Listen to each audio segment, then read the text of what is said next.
how to turn your good intentions when it comes to your weight loss into actions and, even more importantly, results.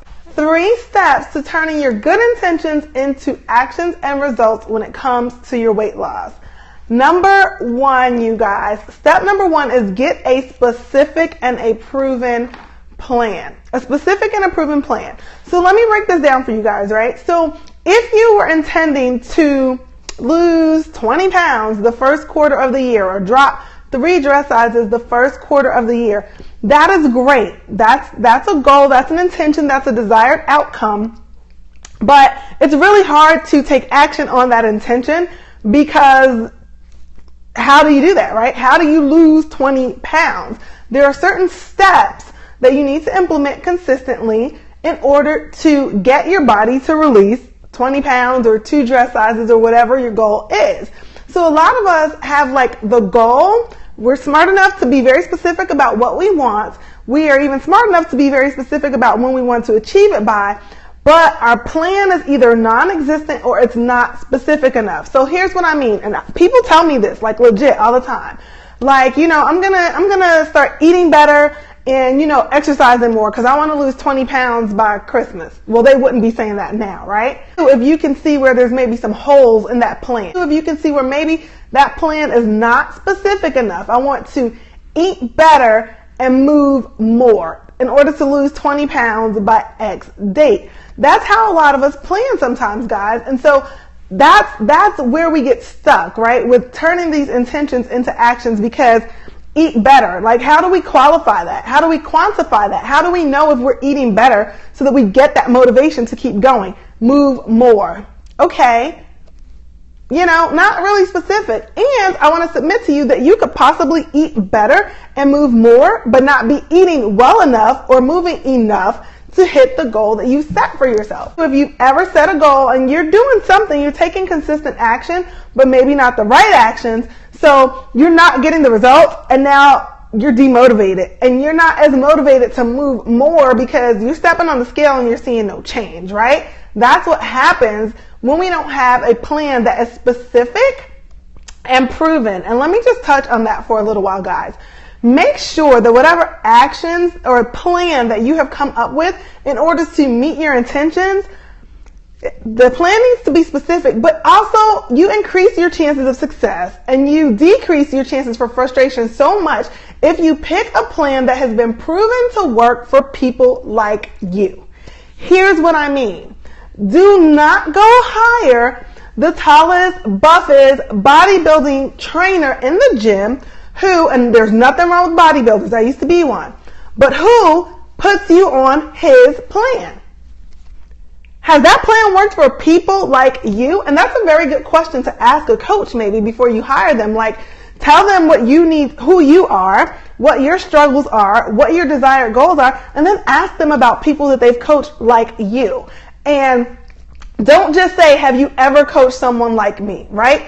Any coach with street smarts is going to say yes, because it's obvious that you're trying to figure out whether or not to hire that person.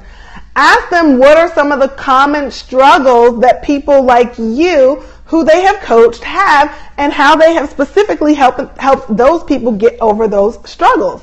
That's a clue whether or not the plan that you're planning on following or the coach that you're planning on working with, whether or not that plan is specific and proven to work for someone like you.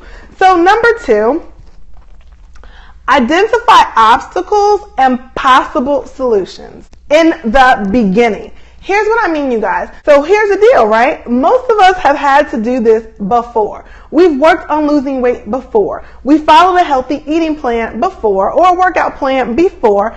And if we just take a moment to glimpse into history, we can know before the party even gets started, like what's going to come up. What's going to throw us off track? What's going to threaten our consistency and thereby our success and our results?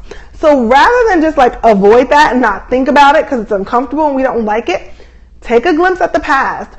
Take a glimpse into the future and the things that you have coming up. Look at your plan. What are the obstacles, right? What are the obstacles that are going to make it hard for you to follow through on that plan?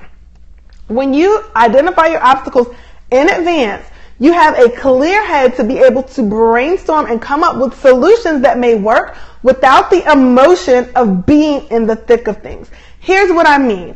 If you know that every January work gets really, really crazy and you work 10-hour days and you struggle a little bit because the kids go back to school and you're back on like a schedule. If you know that, and a part of your plan is working out 5 days a week, 30 minutes a day, before we get into January, when things are going crazy and we don't even have enough time to think, let's plan before January how we're going to make good on that action plan, despite the fact that our schedule's crazy, despite the 10-hour work days, despite the crazy commute for the kids and the homework starting back up. Come up with that stuff in advance, you guys. What that's going to do for you is that's going to help you walk into your obstacle, your journey, prepared, confident. It's going to help you to not be taken by surprise when things don't go right, because they will not go right all the time. And you're going to have solutions in your back pocket. So when the obstacle comes, there's no shock factor. You can calmly pull out solution number one, put it on the table, and see if it works. If not, you've got another one in your back pocket. Next card. It's almost like playing cards, right? But knowing the other person's hand. Knowing your obstacles and possible solutions ahead of time is like playing cards against someone, but knowing the cards that they have in their hand. How much better can you play, right? So step number 3, you guys, and this is the one that we skip a lot of times, and you know what? I'm just as guilty of this as you guys. Step number 3 is get accountable. Get accountable, right? Here's what I noticed, that most people who are very successful in any area of life have a coach or a mentor, or at the very least an accountability partner in that area of life. Here's why you want to get accountable. Getting accountable is going to help you follow through on the days you don't feel like it. So on days that you would normally phone it in, if you were the only one involved with this, you won't be able to, because you're accountable to someone.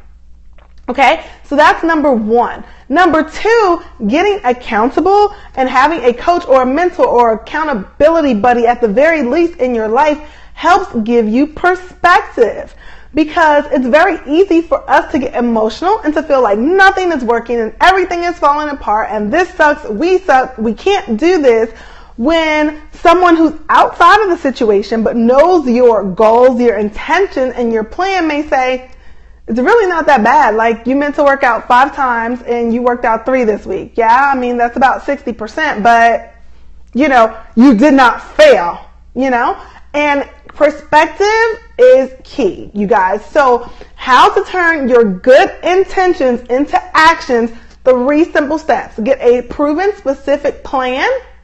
Number 2, identify your obstacles and possible solutions before they even come.